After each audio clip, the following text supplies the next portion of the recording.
Hi, in this video I want to share with you how to save some bandwidth by disabling your HD video setting in Zoom.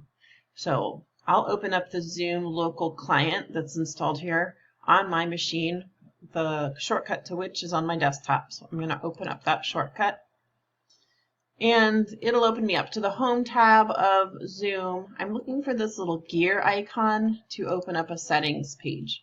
Here you'll find a menu of options under settings. Go to the one labeled video and it will look for your webcam and start your video. And then here's your My Video Enable HD. There's the box to uncheck to take off that HD setting. So I can close that. And now I have disabled HD on my video, thereby saving some bandwidth. Another way to save some bandwidth is to just have folks who aren't using video, who aren't participating in the meeting at the time, to turn off their video, turn off their mic, and that'll help save some bandwidth. They can always turn it back on when they're ready to participate. Thanks for watching.